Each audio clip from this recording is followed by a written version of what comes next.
Ассалаумағалейкум қазақ елі. Екісер YouTube арнасы таң жарыстайы TikTok. Бұйыртса бүгін біз іске көшеміз. Яғни бұқаны қалай нөлден бастап бордақлаймыз. Ең бірінші ішкі құртын құртсыздандырған дұрыс па? Жоқ әлде сыртқы құртын құртсыздандырған дұрыс па? Менің пайымдауымша бірінші міндетті түрде сыртқы паразиттерді, яғни жүннің арасындағы, ет пен терінің арасындағы паразиттерді жою керек. Оны қалай жою керек?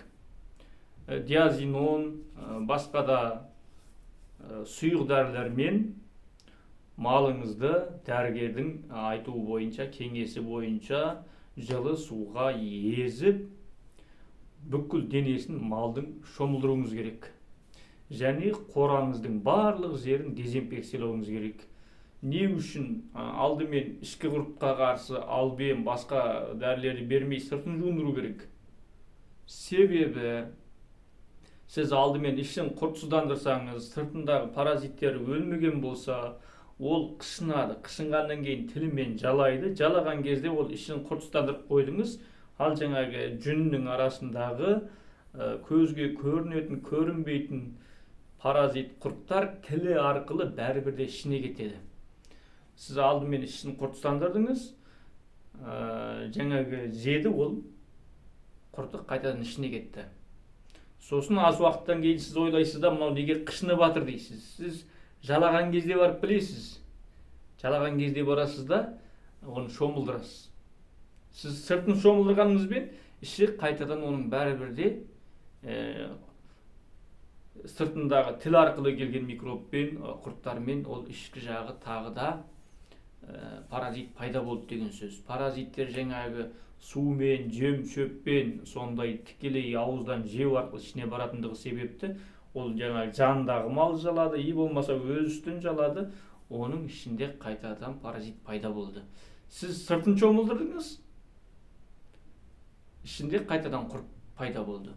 Соның үшін бірінші очередте малыңыздың міндетті түрде сыртын ет пен терінің арасындағы, жүннің арасындағы көзіңізге көрінетін, көрінбейтін, яғни көзіңізге көрінетін кене биттер өледі, және ет пен терінің арасында көзіне көрінбейтін қаншама зиянкестер бар. Соларды жойып, және қораны жоюыңыз керек. Қораны дезинфекциялап, қорадан келеді.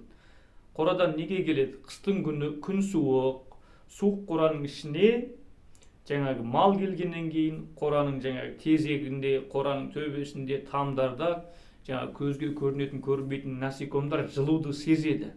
Малдың денесі жылы болғандықтан жаңағы көңнің ішінде қалған паразиттер жылу жаққа қарай, мында бірдеңе келді, қанның иісін сезеді, малдың қанын біледі.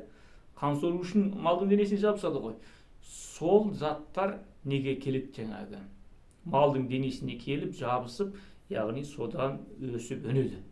Соның үшін малды шомылдырумен бірге жаңағы малға қарай ұмтылған паразиттерді де, қораның ішіндегі көң бұрыш-бұрыштағы паразитті де бірге құртсыздандыруыңыз керек.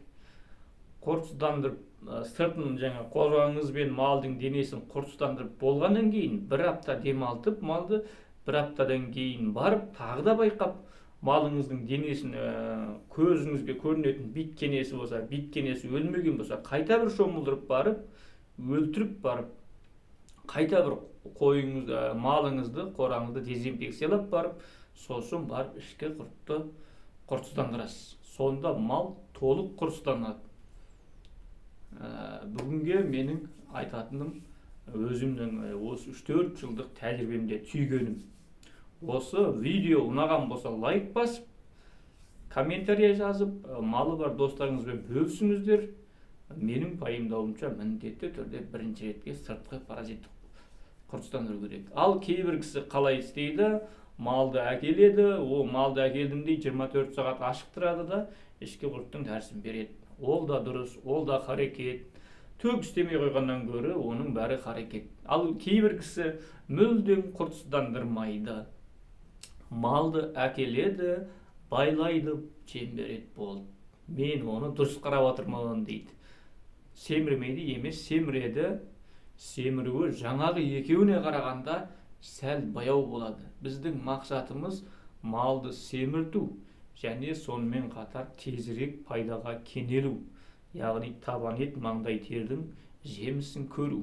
Соның үшін как положено ерінбей, мен айтқан жерлер ұнаған болса, мен дұрыс айтып жатыр деп ойлаған болсаңыз, қабылдаған болсаңыз, солай жасаңыз. Және жаңағы ішкі сыртқы құрттарды құрыстандырған кезде менің айтқаным бойынша емес, жаңағы дәріні сатушы, дәрігер дейміз ба, дәріні сататын орындағылардың кеңесі бойынша істеңіз. Менің телефон нөмірім, кеңес сұрамақшы болсаңыздар 8-7-680-60-66. Осы видеода айтылмай қалған жерлер болса, сіздердің осы менің баяндағаныма көңілдеріңіз толмаған болса, сұрақтарыңыз болса, комментарийға жазыңыздар, WhatsApp-қа жазыңыздар. WhatsApp нөмір 8-7-680-60-66. Осының алдында салған екі видеома, жаңағы супер жоба дегенге, сосын бір қалжыңдап бірге қуамыз деген видеоға қалай комментарий жазған болсаңыздар, осыған да солай комментарий жазыңыздар. Оның барлығының себебі бар. Мен сіздерден өтініп, видео ұнаған болса лайк бас, басқаларға тарат, тіркел деп өтінемін. Бірақ сіздер қабыл алатындарыңыз да бар, қабыл алмайтындарыңыз да бар.